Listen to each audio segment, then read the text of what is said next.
আসসালামু আলাইকুম। আবার আমরা গসাগু ও লসাগু নির্ণয়ের ক্লাস নাম্বার 3 নিয়ে হাজির হলাম। আমরা প্রথমে দেখতে পাচ্ছি 4 অঙ্কের কোন ক্ষুদ্রতম সংখ্যা 12, 16 ও 18 দ্বারা বিভাজ্য।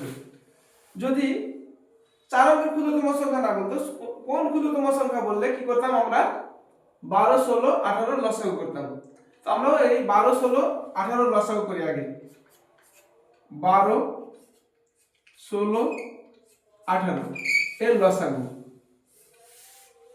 2 দিয়ে যাচ্ছে, 6 দুগুণা 12, 8 দুগুণা 16, 9 দুগুণা 18।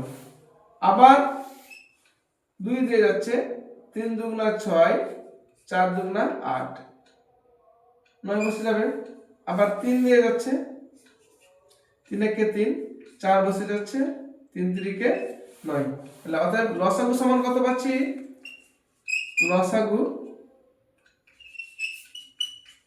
সমান হচ্ছে 2 গুণন 2 গুণন 3 গুণন 4 গুণন 3 সমান কত হচ্ছে? 2 দুগুণা 4, 3 4 12, 4 12 48, 3 48 144।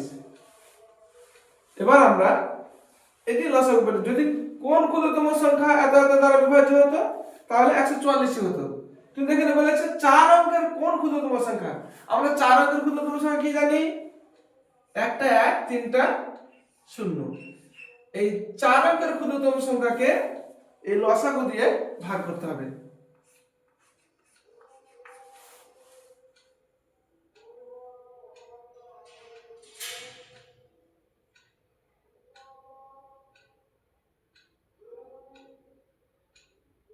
তো এবার 6 বার যদি দিই আমরা, 4 6 24 4 হাতে থাকে 2, 4 6 24, আর 26 6 হাতে থাকে 2, 6 কে 6 দিয়ে 8, বিয়োগ করি। 10 থেকে 4 বাদ দেয় 6,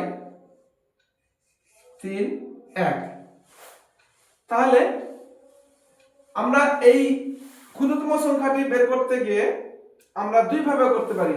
যেটা ভাগফল থাকবে তার সঙ্গে 1 যোগ করে এটার সঙ্গে গুণ করে করতে পারি, অথবা এইটা থেকে এটা বাদ দিয়ে যেটা হবে সেটা 1000 এর সঙ্গে যোগ করতে হবে। অতএব ক্ষুদ্রতম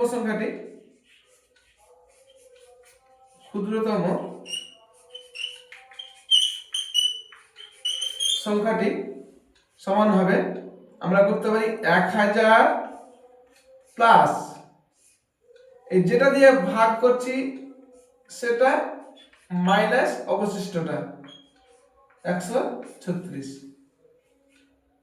1000 প্লাস 8 সমান 1008। এভাবে করতে পারি, অথবা আমরা অন্যভাবে করতে পারি। কিভাবে? যে সংখ্যাটি আছে 144 আর ভাগফলের সঙ্গে 1 যোগ করলে কত হয়? 7। 7 দিয়ে গুণ করতে হবে। ভাগফলের সঙ্গে 1 যোগ করে সেটা ভাজক দিয়ে গুণ করলেও হয়ে যাবে। 4 7 28 এর 8 হাতে থাকে 2, 7 14 98 আর দিয়ে 100। এভাবে করতে পারি।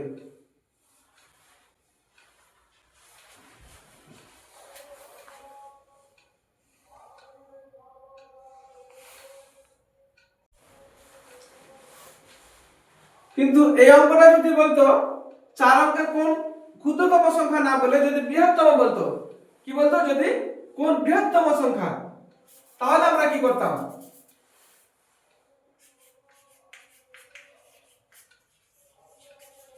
4 অঙ্কের কোন বৃহত্তম সংখ্যা এত এত দ্বারা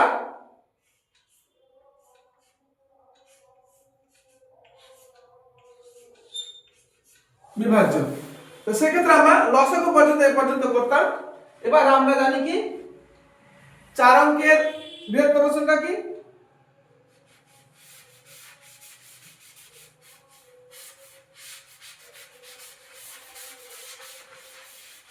চার অঙ্কের বৃহত্তম সংখ্যা আছে 4টা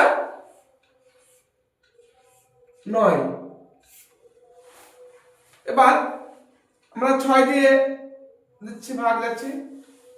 4 6 24 এর 4 হাতে থাকে 2, 4 6 24 দিয়ে 26 এর 6 হাতে থাকে 2, 6 কে 6 দিয়ে 8 বিয়োগ করব।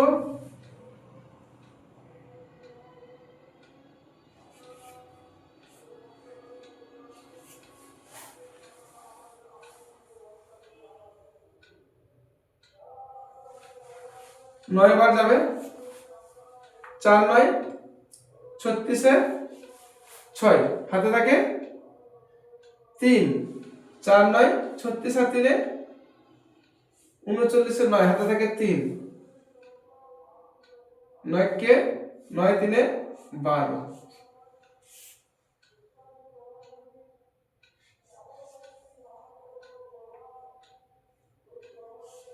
তাহলে 63 অবশিষ্ট থাকলো। হ্যাঁ, তা আমরা এর আগে কি করছিলাম, যেটা উত্তর ছিল তার সঙ্গে 1 যোগ করছিলাম।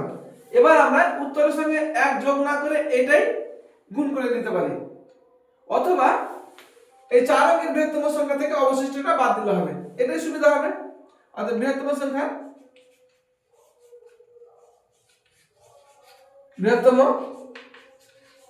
সংখ্যা হবে কত, 4টা 9 বিয়োগ এই অবশিষ্ট যেটা আছে 63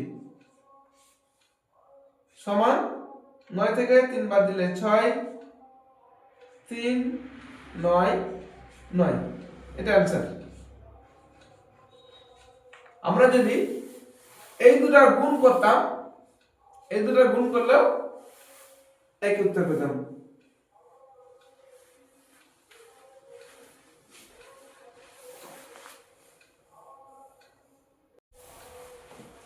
এবার কোশ্চেন নাম্বার 3 এর ক্ষেত্রে দেখতে পাচ্ছি কোন ক্ষুদ্রতম পূর্ণবর্গ সংখ্যা এত এত এত দ্বারা বিভাজ্য।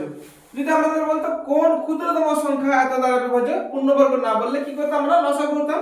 ওই এখানেও লসাগু করব, কত 12 21 18, এদের লসাগু করব।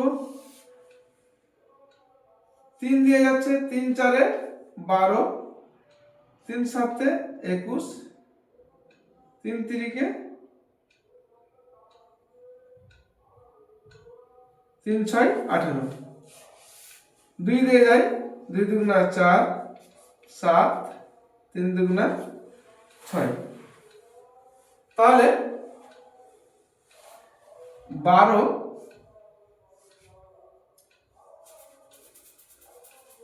তাহলে আমরা পাচ্ছি 12 21 এবং 18 এর লসাগু কত পাচ্ছি, লসাগু কত পাচ্ছি, 3 গুণ 2 গুণন 2 গুণন 7 গুণন 3।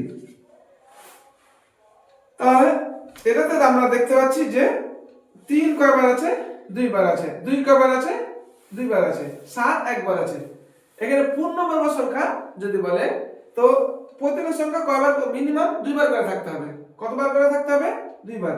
এটা 2 বার আছে, 2 বার করে থাকতেই হবে, জোর জোরে থাকতে হবে। তো 2 এর জোর, 3 এর জোর আছে, 2 এর জোর আছে, 7 এর জোর নেই। তার মানে এই গুণফলটাকে আবার কি করতে হবে, 7 দিয়ে গুণ করতে হবে। আগে লসাগুটাকে 7 দিয়ে গুণ করলে হয়ে যাবে। 3 7 21, 21 দুগুণা 42, 42 দুগুণা 84, 84 কে 3 দিয়ে গুণ, 3 8 24, 240 আর 3 4 12, 252। এটা লসাগু পেলাম। তাহলে আমাদের পূর্ণবর্গ সংখ্যা যেহেতু 7 এর জোড়া নাই, তো 7 দিয়ে এটাকে গুণ করতে হবে। অতএব পূর্ণ বর্গ সংখ্যা সমান হবে 252 গুণন 7। কত হচ্ছে, 7 দুগুণা 14, 4 হাতে থাকে 1, 7 পয়সে 175, 176। এটাই आंसर হয়ে গেল।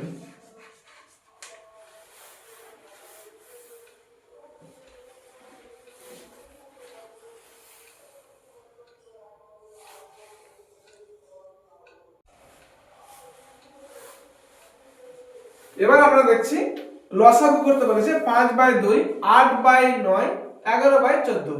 এটা হচ্ছে ভগ্নাংশের লসাগু। এই ভগ্নাংশের লসাগুগুলো কি করতে হবে, লবগুলো লসাগু, ভগ্নাংশের লসাগুর ক্ষেত্রে কি হবে, লবগুলো লসাগু হরগুলির গসাগু। লবগুলি কি কি আছে, 5, 8 এবং 11। এদের লসাগু কত হবে, যেহেতু পরস্পর মৌলিক সংখ্যা এগুলোকে গুণ করে নিতে হবে। 5 11 55, 55 কে 8 দিয়ে গুণ, 55 কে 8 দিয়ে গুণ, 55 গুণন 8, 5 8 40, হাতে থাকে 4, 5 8 40, 4 44, 440। আর হরগুলির গসাগু, হরগুলির গসাগু যেগুলো যেহেতু পরস্পর মৌলিক সংখ্যা আছে, তাহলে গসাগু কত হবে, 1 সমান 440। অ্যান্সার হয়ে গেল।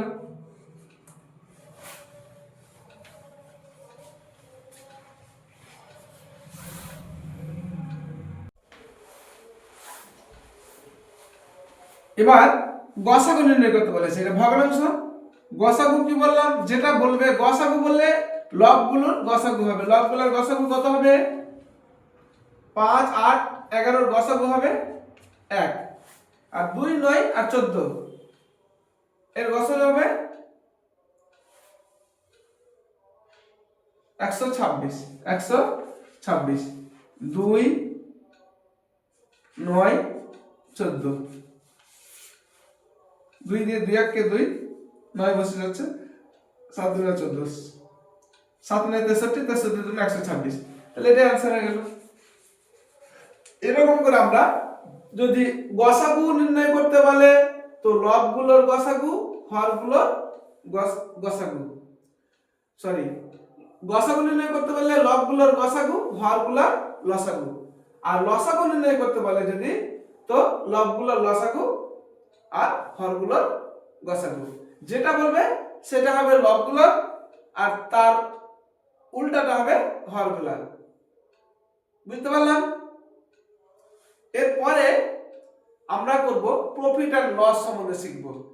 লসাগু গসাগু সম্বন্ধে যদি কারোর কোনো প্রশ্ন থাকে, কোনো বুঝতে অসুবিধা হয়, আমাকে ফেসবুকে বা হোয়াটসঅ্যাপে, আমার হোয়াটসঅ্যাপ নাম্বার 9064905407, এই নম্বরে প্রশ্নগুলো পাঠাতে পারো। ঠিক আছে।